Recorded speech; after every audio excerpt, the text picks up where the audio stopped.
आइए सीखते हैं हिंदी फ़ॉन्ट को फिट टेक्स्ट टू पाथ करना। फिट टेक्स्ट टू पाथ जब हिंदी फ़ॉन्ट को करते हैं तो हमारा फ़ॉन्ट इस तरह से टूटा टूटा बनता है। ऊपर से अलाइन नहीं होने की वजह से परेशानी होती है। लेकिन अब आप सीखेंगे कि उसे कैसे इस तरह से बनाया जा सकता है और उसकी ऊपर की जो आउटलाइन है बिल्कुल सेट होकर हमें मिलेगी। तो उसके लिए हमें क्या करना है, हमारे पास दो चीज़ें होनी चाहिए। एक तो टेक्स्ट मैटर और दूसरा वो ऑब्जेक्ट जिसके ऊपर हमें फिट टू पाथ करना है। तो ये सर्किल हम लेंगे और इस सर्किल की हम एक डुप्लीकेट बना लेंगे। डुप्लीकेट बनाने के लिए आपके कीबोर्ड पे न्यूमेरिक कीबोर्ड होता है जो एरो की के साथ में होता है, उसमें प्लस की दबाइए। प्लस की से ये फायदा होता है कि डुप्लीकेट बिल्कुल इसके ऊपर ही बनता है। अब कीबोर्ड से शिफ्ट की दबा के कॉर्नर के इस पॉइंट को सेलेक्ट करके आप इसे छोटा कर लीजिए या बाहर की तरफ बड़ा कर लीजिए। इससे क्या होगा, शिफ्ट की दबाने से सेंटर से ये छोटा होगा। अब टेक्स्ट को सेलेक्ट कीजिए, कीबोर्ड से शिफ्ट की दबाइए और उस ऑब्जेक्ट को सेलेक्ट कर लीजिए जिसके ऊपर आपने फिट टेक्स्ट टू पाथ करना है। हमने ये सर्किल, इनर सर्किल को सेलेक्ट किया। अब शिफ्ट की छोड़ दीजिएगा और टेक्स्ट में जाके फिट टेक्स्ट टू पाथ को कर दीजिए। देखिए यहाँ पे अब जो हमारा फिट टेक्स्ट टू पाथ हुआ है इसमें टाइप हमारा बुरी तरह से ऊपर से टूट गया है और बहुत खुला खुला भी हो गया है। सबसे पहले हम इसकी पोजीशन सेट करेंगे, जहां पे हमें ये चाहिए वहां पे सेट करेंगे।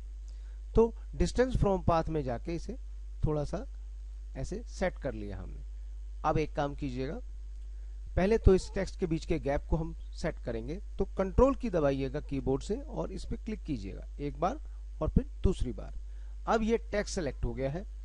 टेक्स्ट के बीच के करैक्टर को सेट करने के लिए आप शेप टूल को सेलेक्ट कीजिएगा और इसको ऐसे अंदर की तरफ लेके आइए। ये देखिए ये पास में आने लगेगा।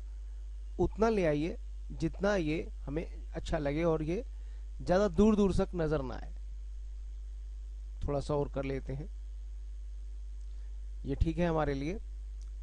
तो इस तरह से हमने अपनी टेक्स्ट की सेटिंग तो अब कर ली। अब हमारी जरूरत है कि इसकी ऊपर से जो लाइन आ रही है उसे हम कैसे सेट करें, वो टूटी टूटी हमें ना मिले। तो अब ये बाहरी सर्किल को सेलेक्ट कीजिएगा, न्यूमेरिक कीपैड से वही प्लस से डुप्लीकेट कीजिएगा, शिफ्ट की दबाइएगा और इस डुप्लीकेट वाले सर्किल को बिल्कुल इसके ऊपर सेट करेंगे शिफ्ट की दबा के।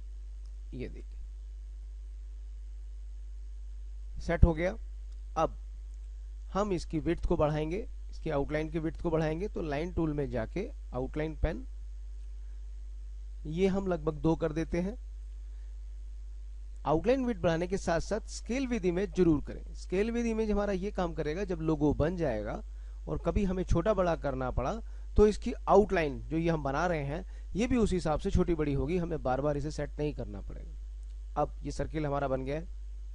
अब हम शेप टूल लेंगे और शेप टूल से इसको बाहरी तौर पे, अंदर आएंगे तो ये इस तरह से पाई बनेगा, लेकिन बाहर आएंगे तो आर्क बनेगा। आप इसे लाइए और ये छोड़ दीजिए।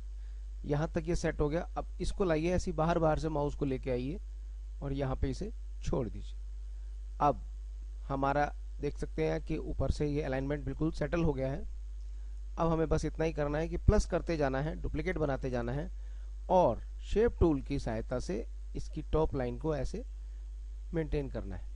बस ध्यान रखिएगा जब माउस को चलाएं तो ऊपर की तरफ से चलाएं। ये लीजिए प्लस की और इस तरह से इसकी ऊपर टॉप लाइन सेट करते जाइए।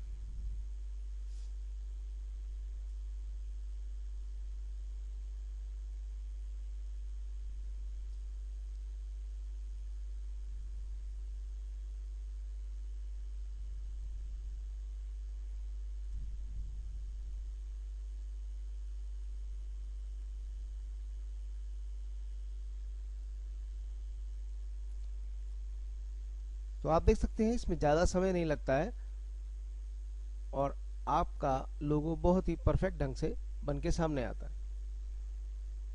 ये देखिए ये हमारा लोगो तैयार है। अगर आप किसी चीज को और सेट करना चाहते हैं, जैसे इसकी लाइन हम देख रहे हैं कि बिल्कुल सेट नहीं है, थोड़ा सा आप इसे एडजस्ट कर लीजिएगा। इसी तरह से इसके साथ भी कर सकते हैं। इनको इसके ऊपर, क्योंकि अब ये अलग अलग बन गई है, हम इसे सेट कर सकते हैं। इस तरह से हमारा ये लोगो तैयार हो गया। अब देखिए इसको हम किसी तरह से भी छोटा या बड़ा करेंगे तो इसकी आउटलाइन, जैसे कि हमने स्केल विद इमेज ऑन कर रखा है, उसकी वजह से इसकी आउटलाइन की विड्थ अपने आप मेंटेन होती रहेगी। तो इस तरह से हमारा ये लोगो तैयार हो जाएगा। उम्मीद है आपको ये ट्यूटोरियल अच्छा लगा होगा। अपने फीडबैक मुझे देते रहिएगा। धन्यवाद।